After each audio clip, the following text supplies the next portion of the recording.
Roma papal. Roma imperial foi a Roma dos imperadores. E nós conhecemos alguns, e entre eles se destaca um que é muito famoso, o imperador Constantino. Esse também fez um estrago na história. Só que aí, como as tribos bárbaras minaram o poder de Roma, estão aqui os vândalos, árabes, suecos, visigodos, burgundos, francos, lombardos, anglo-saxões, ostrogodos e évolos. Então nós temos essas 10 tribos que a história não apresenta que ela tomou o poder como vinha sendo a sucessão dos outros reis. Não é como, por exemplo, Ciro, que de repente veio e tomou o poder de Babilônia. Não é como Alexandre o Grande, que veio e tomou o período o Império da Medo-Pérsia. Eles apenas minaram as forças desse rei, né? Vamos lá, continuando aí.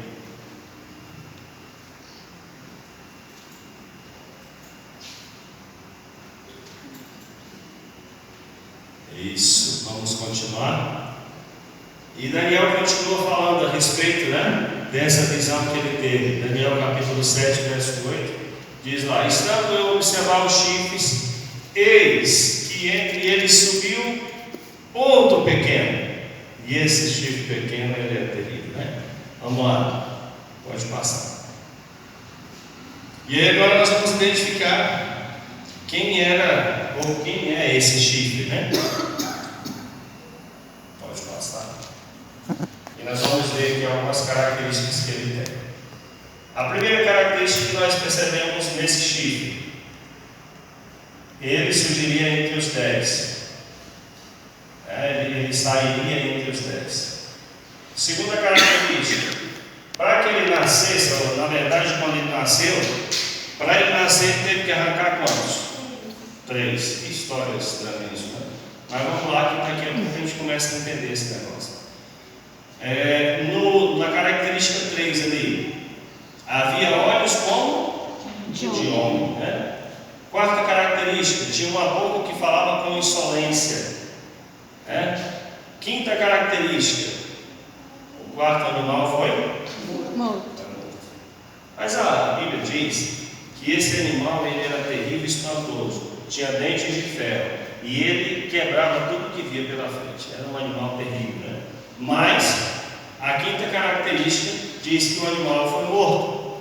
Sexta característica, parecia mais robusto que os outros. Pode passar a lista. Vamos lá. E aí, ainda com as características nós temos, fazia guerra contra quem? E aí tem um significado importante para nós. Daqui a pouco nós vamos entender também sobre isso. Oitava característica, diferente dos 10 chifres. Esse chifre pequeno era diferente de todos os outros chifres, viu? Ele era muito diferente. E aí nós vamos na nova característica: proferirá palavras contra o Altíssimo. Depois, magoaria os santos do Altíssimo. Depois, cuidaria em mudar os tempos e a lei. E depois, os santos lhes seriam entregues por um tempo, 2 tempos e metade de um tempo, 3 tempos e meio, E depois de tudo isso, um tribunal se assentaria e destruiria o seu domínio. E aí nós vamos adiantar. E aí está aqui uma chave bíblica para a gente poder comparar. Como nós entendemos que o livro de Daniel e de Apocalipse eles caminham juntos, nós precisamos de um para comparar com o outro. E aqui nós temos ainda sobre as características desse chifre pequeno.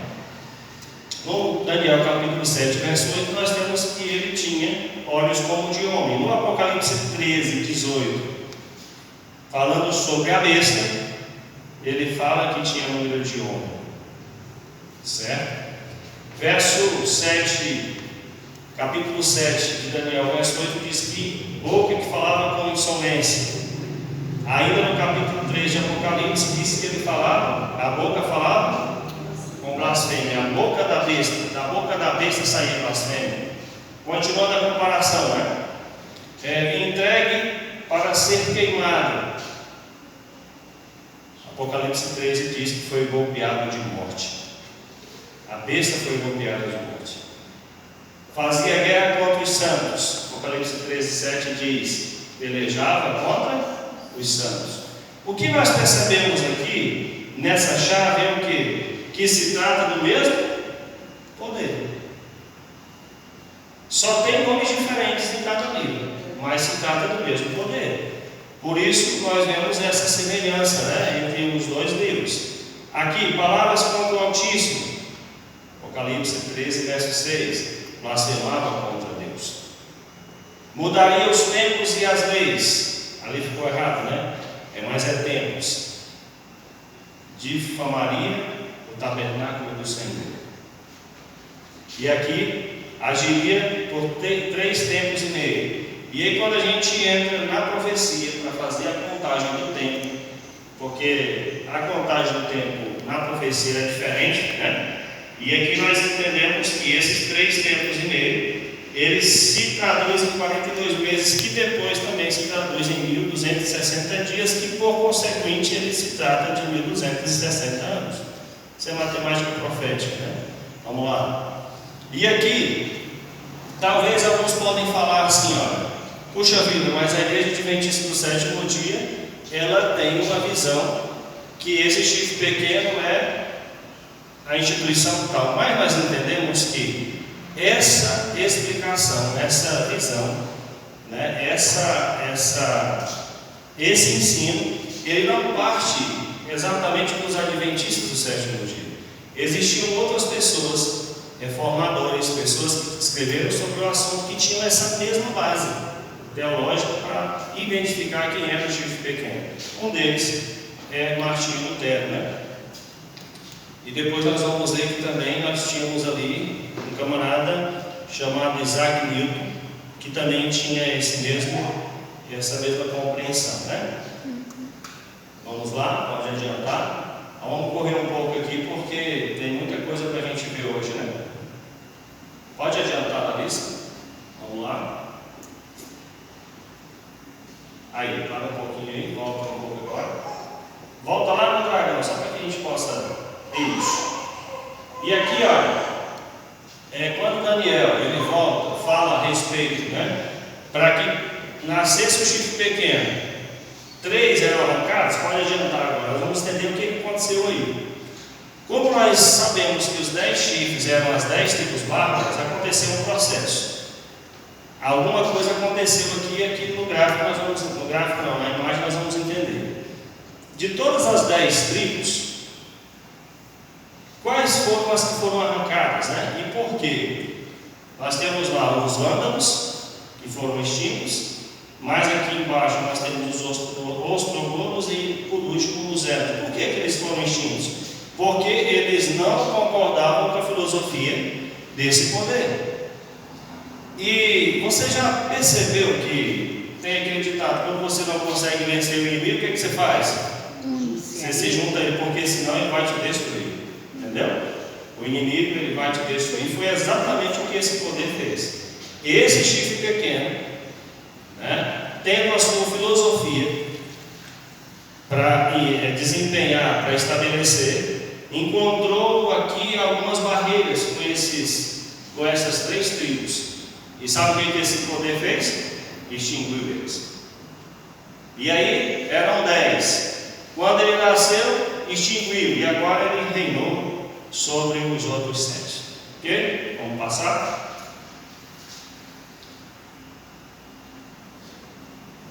E aqui nós temos, né, novamente a característica desse chifre pequeno, né?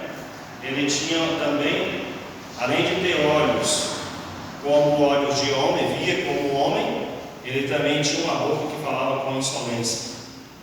E aqui diz, né? Foi-lhe dado uma boca que proferia arrogâncias e blasfêmias. Pode continuar? E aí a Bíblia traz o significado da palavra blasfêmia. E o texto bíblico é Marcos 2, 5 a 7 diz: Vendo-lhes a fé, Jesus disse ao paralítico: Filho, os teus pecados estão perdoados. Mas alguns dos escribas e fariseus assentados ali e arrazoavam em seu coração: Por que fala ele deste modo? Isto é blasfêmia. Quem pode perdoar pecados senão não quer Deus?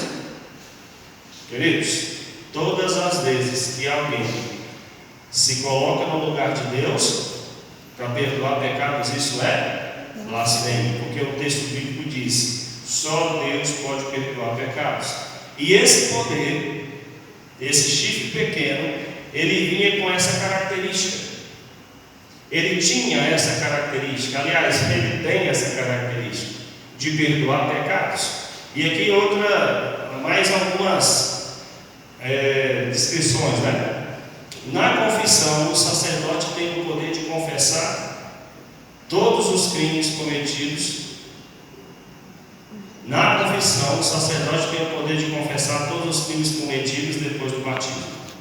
Quando um criminoso confessa seus pecados ao sacerdote, todos os crimes não são somente perdoados, mas destruídos, e o criminoso se torna uma nova pessoa, um santo. Isso está escrito, né, nesse livro aí, nesse contexto aí, do Cânon Católico e Concílio de Trento, página 440 e 870.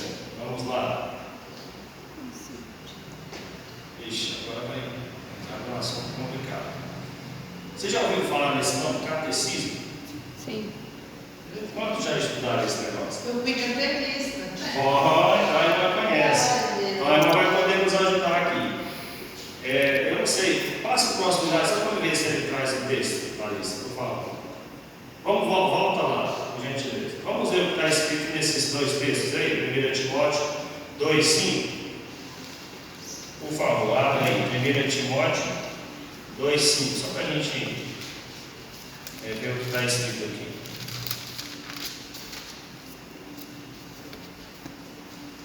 1 Timóteo, capítulo 2, e o verso 5.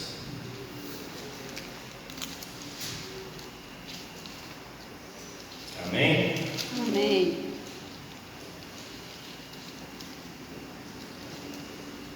Pretensão de perdoar pecados.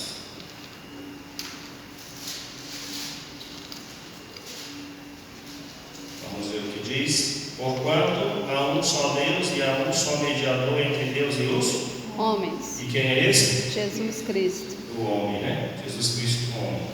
Então, o que a gente encontra agora aqui, uma característica que não bate, é antagônica. Porque existe um documento impresso, um documento legítimo, né, desse poder, que diz que existe alguém ali, um sacerdote, que tem o poder de perdoar pecados. Mas a Bíblia diz que só Deus tem esse poder. E Timóteo continua afirmando isso, né? Que só Deus, há um só Deus, que é mediador entre nós, entre Deus e os homens, e esse é Cristo, homem. Só Jesus tem esse poder. 1 João, capítulo 1, verso 9, ele vai trazer o mesmo contexto, né? Vamos ver, 1 João, capítulo 1, verso 9, só para a gente entender o contexto que esse tema se aplica, né? Vamos lá.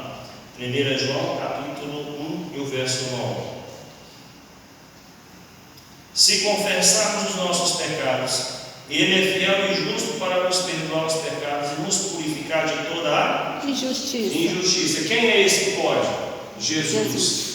Então, nós encontramos aqui que há já uma diferença tremenda entre o que o catecismo diz e o que a Bíblia afirma, correto? Até aqui está tudo bem? Vamos lá, Larissa. E aqui vem afirmando, né? Mais uma vez a respeito de Jesus. Eu e o Pai somos um. Normalmente pegaram os judeus em pedras para lhe atirar. Disse-lhe Jesus. Ainda falando sobre a blasfêmia, né? Tenho-vos mostrado muitas obras boas da parte do Pai. Por qual delas me apedrejais? Responderam os judeus. Não é por obra boa que te apedrejamos, e sim por causa da blasfêmia. Pois sendo tu homem, te fazes Deus a ti mesmo. Então, o que é o contexto aqui? O tema ele trabalha muito a respeito de blasfêmia. Por quê? Porque o próprio Jesus foi acusado disso. E a blasfêmia é alguém se colocar no lugar de Deus. Vamos lá.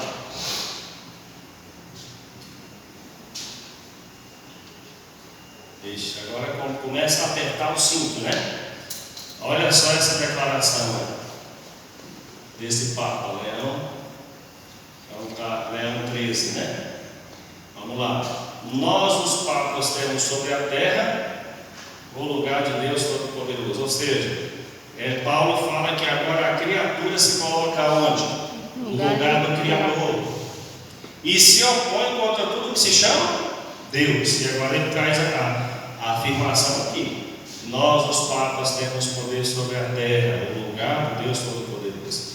E aí, numa segunda declaração diz: o Papa é de tão grande dignidade e exaltado que ele é. Não é um homem, mas como se fosse Deus e substituto de Deus. O Papa é de tão grande autoridade e poder que ele pode modificar, explicar e interpretar as leis divinas. O que quer que seja que Deus ou o Redentor faça, o vigário pode fazer sem nada contrariar a fé. É muito sério isso, né? E aqui eu fico pensando, né? Quem que foi que deu essa autoridade para essa instituição? Quem deu essa autoridade? Não foi a Bíblia Sagrada. E aqui eu me lembro exatamente das palavras de Lúcifer, né? Que queria ser igual a Deus. E sabe uma curiosidade que eu trago para vocês? Eu tenho uma Bíblia chamada Ave Maria. E eu gosto de usar essa Bíblia quando eu vou pregar sobre a tentativa de Lúcifer se tornar igual a Deus. E até hoje, a única Bíblia que eu achei no contexto de Isaías 14, que fala que queria ser igual a essa, inclusive a Bíblia Católica. Foi a única Bíblia, quer dizer, eu não pesquisei muitas Bíblias, mas até aqui, a única Bíblia que eu encontrei a expressão igual a Deus foi a Bíblia Ave Maria, escrita pela própria igreja. E aqui nós temos essa situação, né? Por quê? Eu acho que eles usam o mesmo verbo, sei lá, a mesma palavra. É porque eles têm essa pretensão. Eu imagino que é assim, né? Talvez eu esteja errado, mas eu entendo que é isso. Vamos lá, Larissa. Vamos ver, continuar lendo aí. Né? Proferirá palavras contra o Altíssimo, magoará os santos do Altíssimo e cuidará de mudar os tempos e a lei. E os santos lhes serão entregues nas mãos por um tempo, 2 tempos e metade do tempo. Pode passar. Vamos ver por que isso aconteceu, como foi. Foi-lhe dado uma boca que proferia arrogâncias e blasfêmias e autoridade para agir. 40. Vocês entenderam agora aqui? São 2 períodos de tempo que parecem ser diferentes, mas é o mesmo período. 3 períodos e meio, 3 tempos e meio, a mesma coisa de 42 meses, que depois Apocalipse vai falar dos 1260 anos, ou 1260 dias, que são 1260 anos. Foi-lhe dada, tá, nós já vimos, pode passar. Aí agora vai falar sobre os 1260 anos, né? Olha lá. Isso, é isso aí. A mulher, porém, fugiu para o deserto, onde lhe havia preparado, Deus preparado um lugar para que nele a sustentasse durante quantos anos? Ou quantos dias? Então nós percebemos que quando a gente faz a chave bíblica de comparação, 3 tempos e meio, 42 meses e 1260 dias são então o mesmo período. Que período era esse? Ou que período foi esse? Exatamente o período em que esse poder, o chifre pequeno, perseguiria o povo do Senhor. Exatamente esse período. E aí, com a evolução do estudo, nós vamos entender a que período se refere, a que acontecimento se refere a esse período. Vamos lá, Larissa, pode passar. E aí vem a questão matemática, a gente não vai, né? Só para a gente entender aqui, né, a respeito dos 3 períodos, né, que são o mesmo período. A matemática profética está aí, nós vamos parar aqui porque a gente precisa avançar. Nós temos o período onde começou e o período onde termina esses 1260 anos, que foi com o decreto de Justiniano e termina com a prisão de um Papa chamado Papa Pio VI, bem na época em que Napoleão Bonaparte dominava a França, né? Vamos lá. 12 séculos de trevas e perseguições. Esse foi o período desses 1260 anos. O chifre pequeno, ele fez de tudo, para exterminar o povo de Deus. Queimou Bíblia, colocou gente para animais ferozes comer, matou muita gente, perseguiu muita gente, foi um período muito sangrento. Esse poder, ele tentou de todas as formas extinguir da face da terra os santos, os remanescentes do povo de Deus. Pode passar? Eu queria só falar uma curiosidade aqui. Volta só um pouquinho lá, por favor. Estão vendo essa imagem no meio? Alguém consegue identificar que negócio é esse aqui? A guilhotina? Não, né? Isso aí faz parte de uma coleção de instrumentos de tortura. E eu tenho uma novidade para vocês, se você ainda não sabe. Colocava a cabeça e as mãos, Isso, é isso aí mesmo. Exatamente. Eu quero dizer uma novidade para vocês, se você ainda não sabe. Não era só esse instrumento de tortura que existia, eram vários.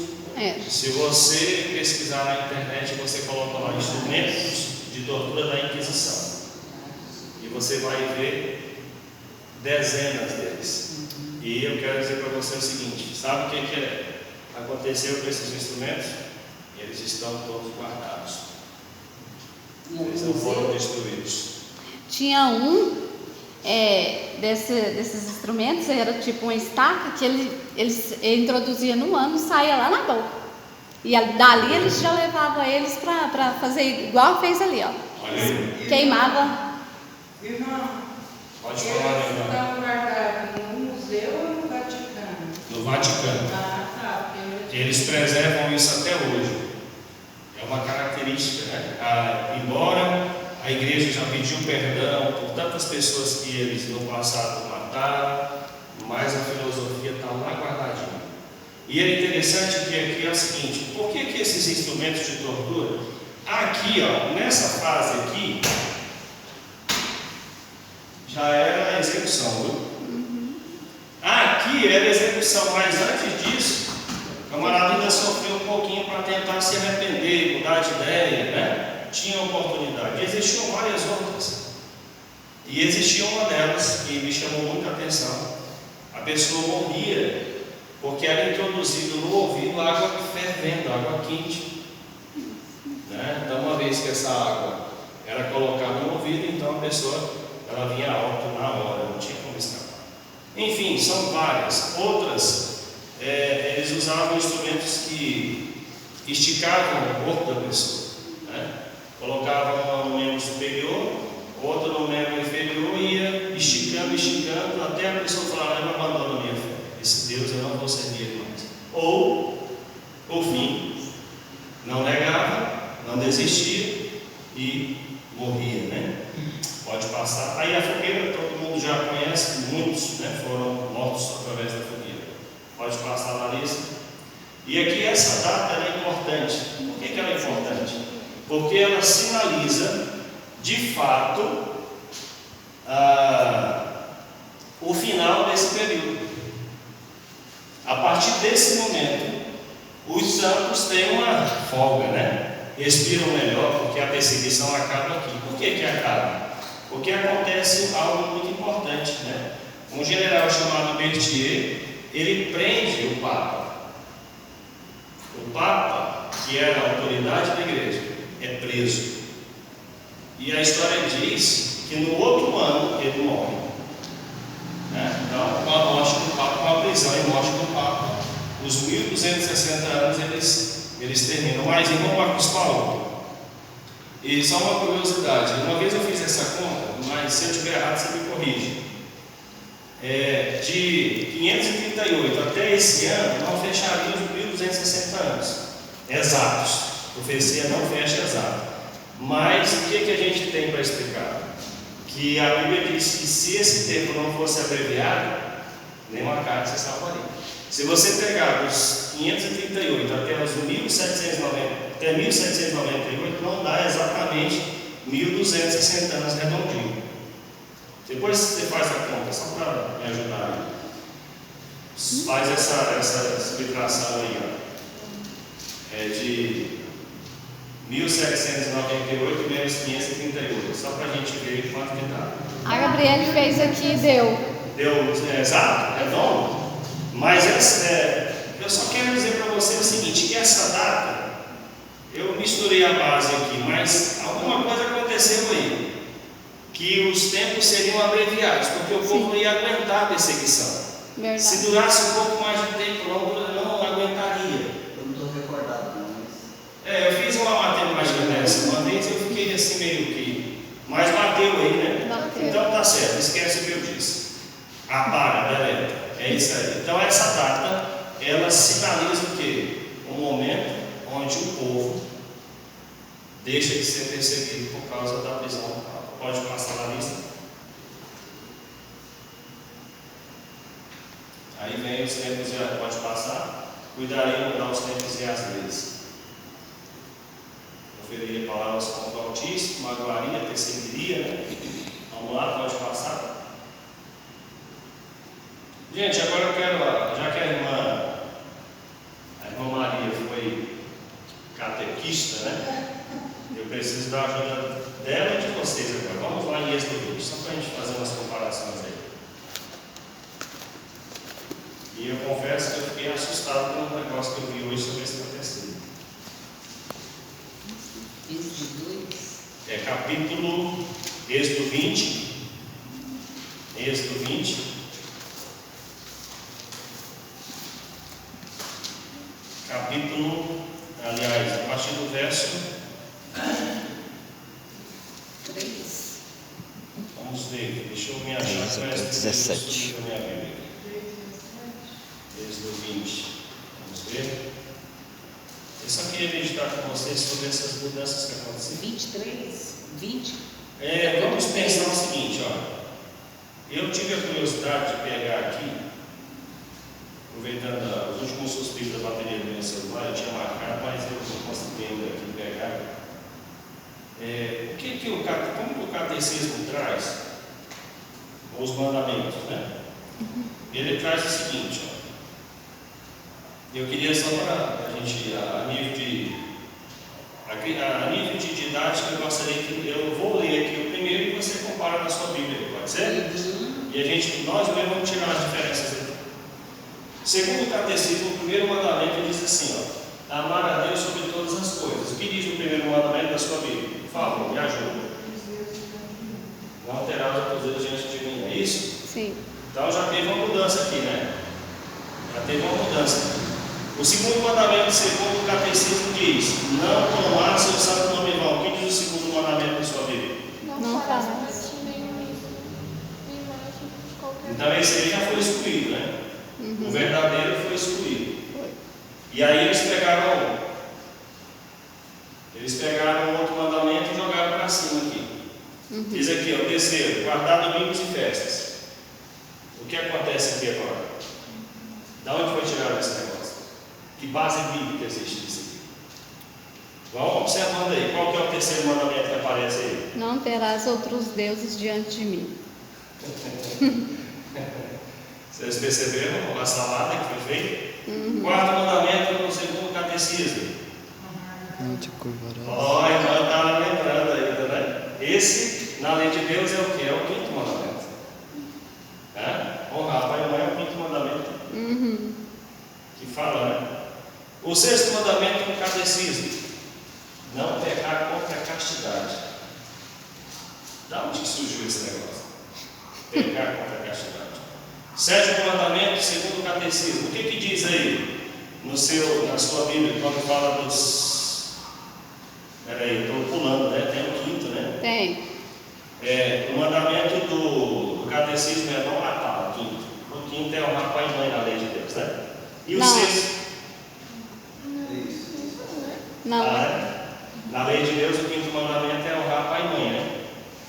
Não te encurvarás. Não, peraí, Não, isso aí é tá. do coisa, né? Peraí, vamos só. É aqui, ó. O quinto mandamento está lá no verso 12. Isso. É honrar pai e mãe. Exato, o quinto mandamento é esse. Aí nós vamos aqui agora no sexto mandamento: não pecar contra a castidade. O sexto mandamento da lei de Deus é o que? O verso 13. Não matarás. Não matarás. Muito bem. Vamos lá, no oitavo mandamento.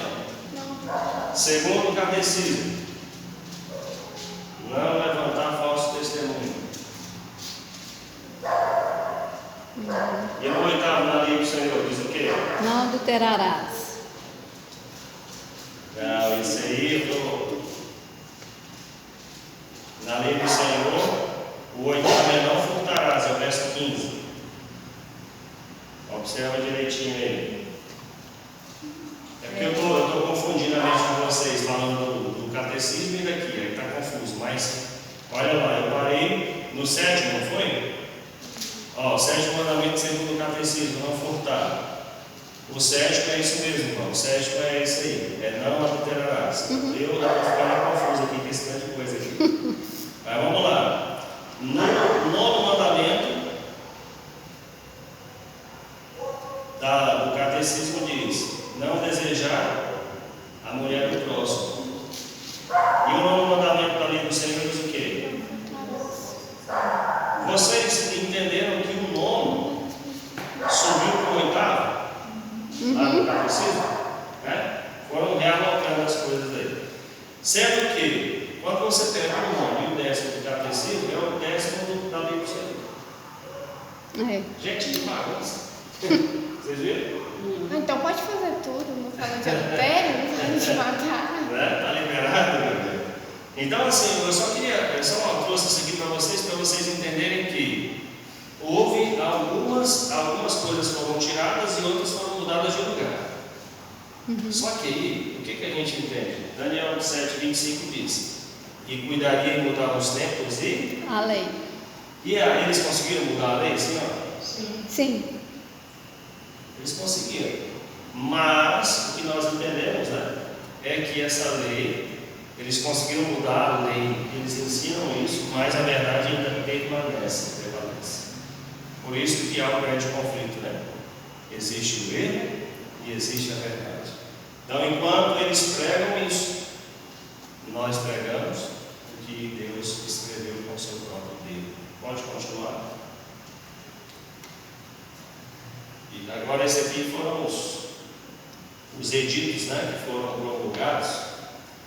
E aqui nós temos esse edito que é importante a gente entender sobre ele.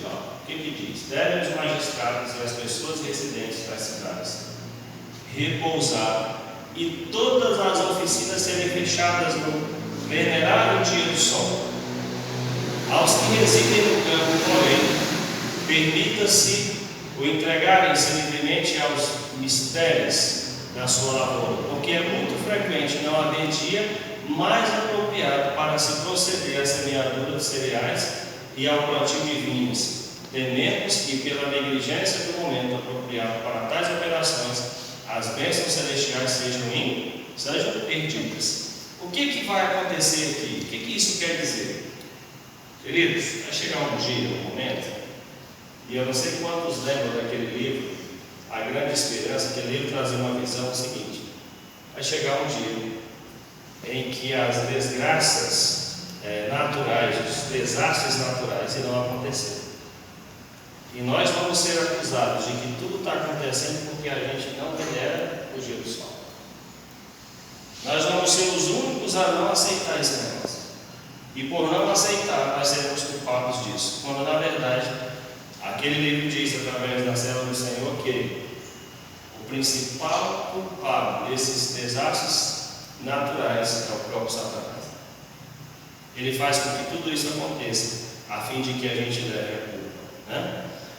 Mas, aqui quando eu li sobre o catecismo, a justificativa para a questão de mudar o quarto mandamento, tirar ele da lei do catecismo, eles falaram o seguinte, que o motivo maior e mais significativo é que o Senhor ressuscitou no dia de domingo.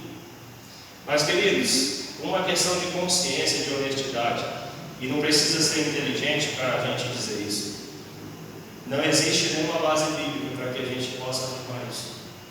E alguém disse o seguinte: se o sábado fosse para ser guardado no Novo Testamento, os discípulos de Jesus haviam ordenado isso. Mas não precisava ordenar, já estava ordenado. Agora, só pelo fato deles não terem falado exatamente para guardar o mandamento, não significa que ele deixou de existir, ou deixou de ser válido. E a mesmo contra-argumento, nós entendemos que não existe nenhum versículo na Bíblia, no Novo Testamento, que diz para não guardarmos o sábado. E sabe quais são os textos que o catecismo usa para defender essa tese? Aquele que fala que Paulo se reuniu no primeiro dia da semana porque ele tinha que coletar ofertas para viajar, não tem nada a ver, é tudo fora do contexto. E sabe o que é o pior? Esses ensinos têm ganhado lugares em muitos corações. Hoje mesmo nós tivemos um testemunho de uma prima da B, que falou a respeito disso, que ela está encantada com o catecismo, ela está fazendo catecismo. E eu disse o seguinte: deixa ela estudar, e depois a gente vai estudar. É bom que ela entenda lá, que ela aprenda, porque aí é melhor quando a pessoa entende, né? Quando ela aprende desse jeito aqui, que a gente mostra que a Bíblia é a verdade. Amém? Amém. Vamos continuar, que ainda tem muita bala para gastar, né? Pode passar, isso aí são. Peraí, vamos lá. Chegou o final, né? Volta só um pouco lá, Larissa, fazendo favor. Mais uma. Aí aqui é exatamente os textos que falam, né? Mateus 5, 17, 18, não vinham revogar a lei, nem os profetas, nem para cumprir. Não tem nenhum momento na Bíblia que fala que Jesus veio abolir a lei, né? E a gente entende que um dia Jesus foi tentado por Satanás.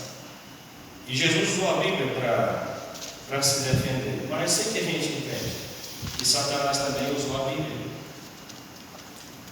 Quando a gente olha para esse poder, desse chifre pequeno, que ele surge em sua forma papal, em sua forma religiosa, e agora ele alcança o mundo todo, tem esse domínio sobre todo mundo, que as suas crenças, elas conquistaram o coração de muita gente, e Apocalipse fala a respeito desse poder também, chamando de meretriz, que se assenta sobre muitas águas, são muitos povos.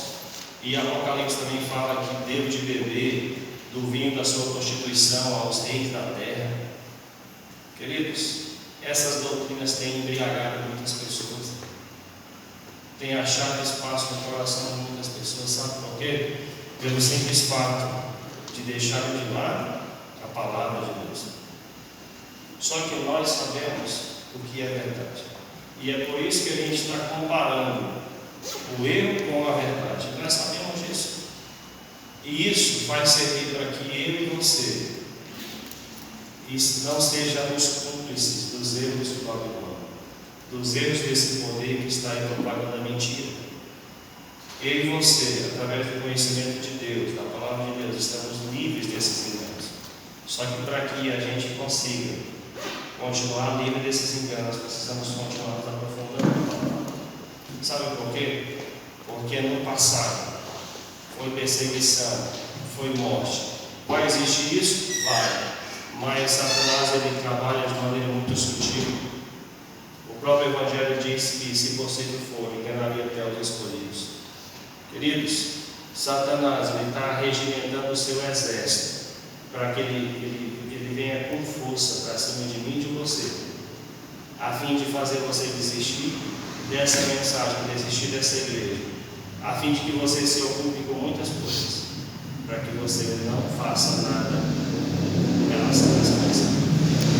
Porque quando eu e você se cala, muitos deixam de ouvir essa palavra, essa verdade. E aí o último slide fala qual é a sua decisão, né? Que decisão nós vamos tomar a respeito de tudo isso? Hoje nós estamos sabendo a verdade. O que eu vou fazer com essa verdade? E aí eu quero deixar para você e Deus decidir o que você vai fazer. Neste momento, enquanto você pensa, o irmão Daniel irá cantar um hino, e nós iremos meditar na letra desse hino, e logo após nós iremos orar pela honra e glória de Deus. Amém?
Acho que